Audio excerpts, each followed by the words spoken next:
Captain! Captain! Captain! Where's the captain?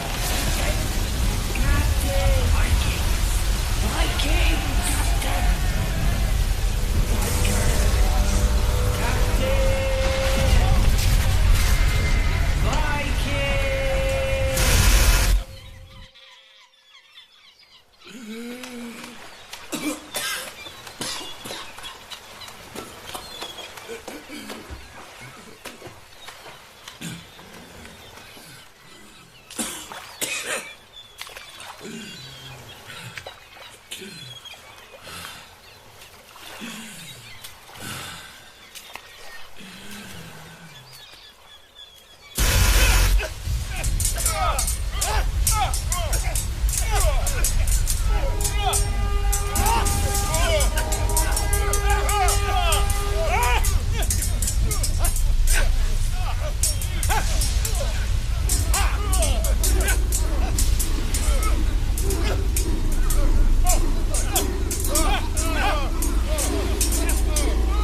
All is not what it seems.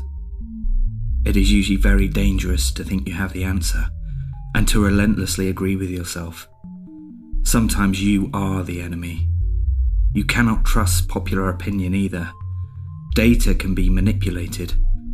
In this very moment, it is believed that the global population is exactly 8,123,456,957. There are at least 10,000 more, scattered across the globe. They remain a secret, hidden from mainstream society, lurking in the darkness and the shadows, each having their own unique purpose. Yet a secret is always known to someone. Tom Ford spent most of his existence in a small room, hidden deep underground. A desk, a microphone, an endless task, a solitary and relentless purpose. He is one of the 10,000, the hidden population. He had his secrets, and he had a duty. Citoyen 476, Pierre, il est parti pour son accouchement. Il quitterait son poste pendant environ 6 heures, mettra à jour toutes les anomalies. Bürger 269, Stefan, hat die Aufgabe des Tages vollständig erledigt. Bleibt langsam. Herabstufung des Status auf Besorgnis wird in einer Woche überprüft.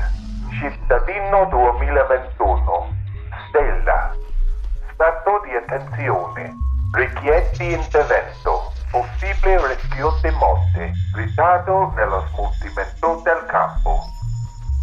Citizen 981, Conrad, remains unstable, however, continued high efficiency. Seems to be exhibiting delusional paranoia. Could potentially be of concern. Request intervention. End.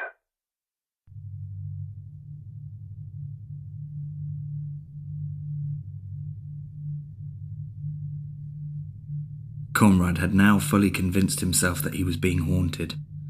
It can't just be in his head, he thought. He sensed movement constantly.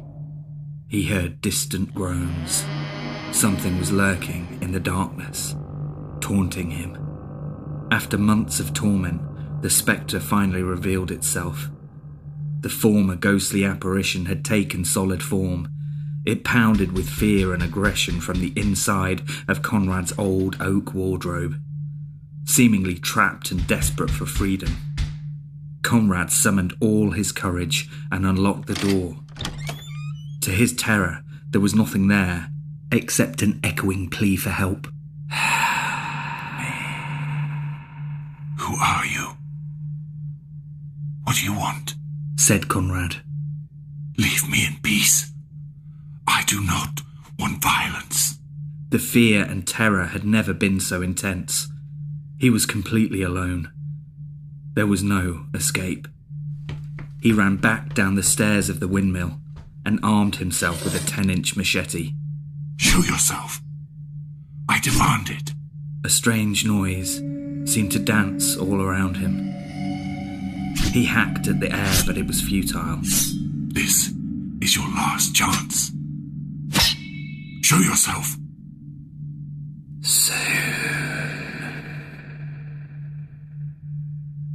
The voice seemed to dissipate, and silence returned. Conrad feared he was going insane. The years of gruesome dissection had finally caught up with him, it seemed. Maybe these were the voices of his victims, unable to rest and find their peace. I didn't murder you.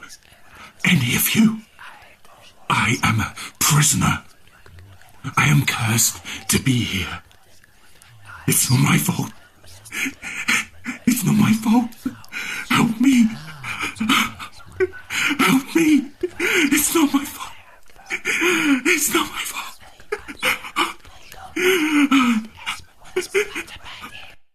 Conrad broke down and wept.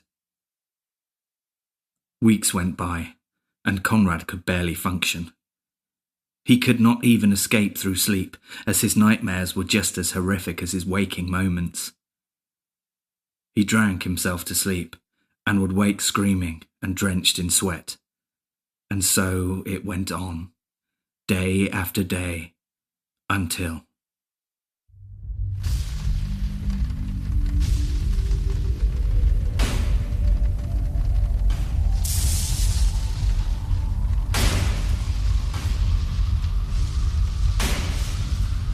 Ignore it, Conrad. Ignore it.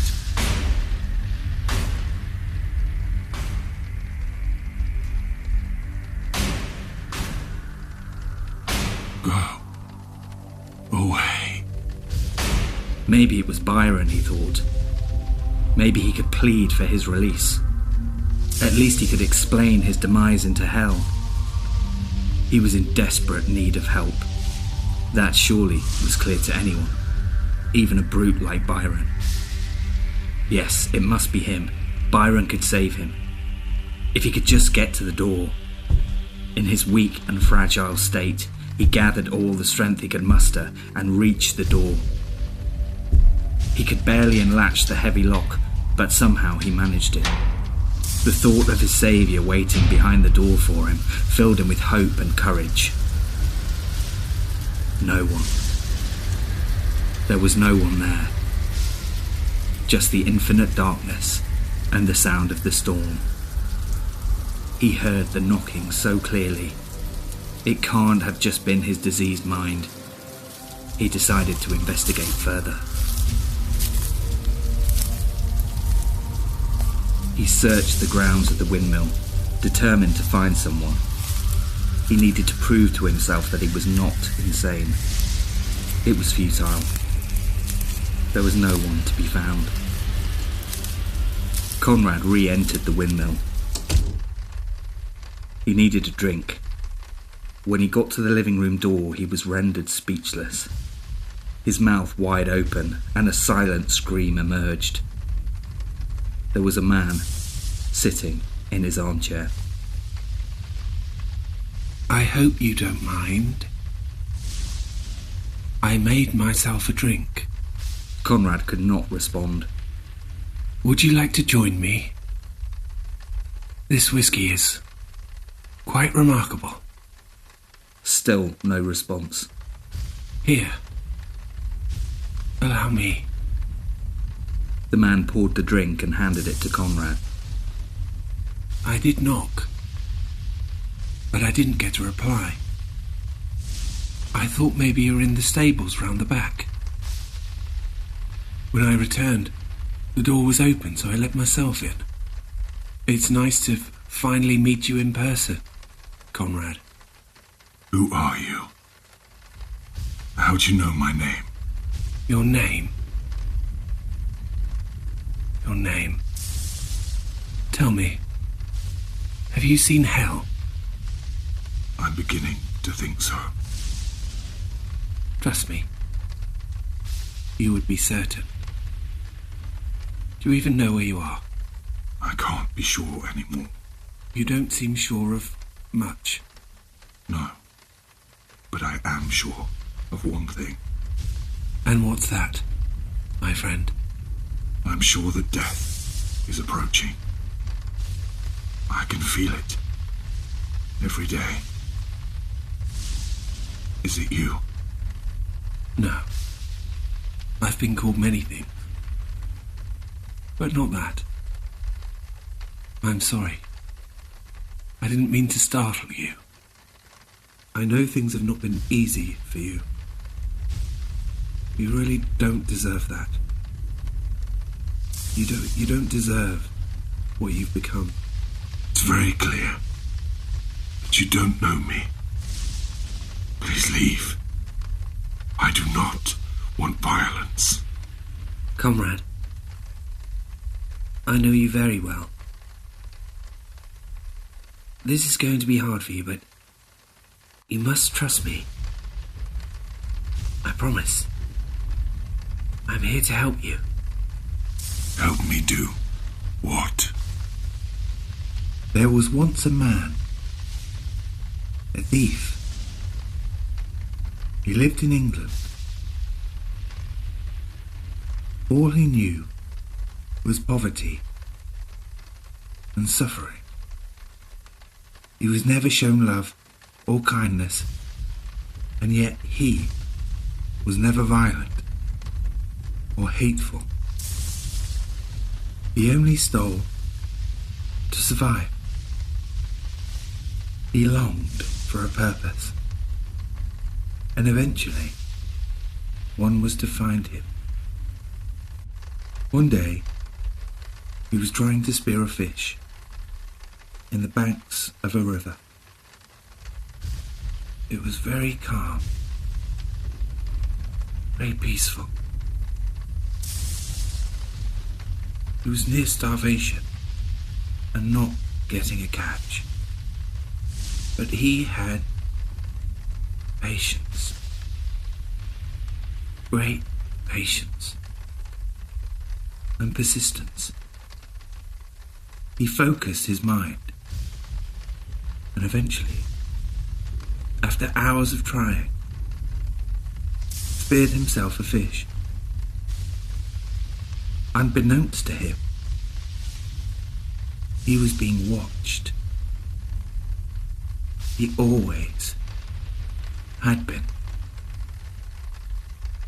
There is always someone watching. He was captured, and watching became his purpose. So if I know Tom, then I know you. I know us all. Trust me when I say I'm here to help. Trust. What's your name?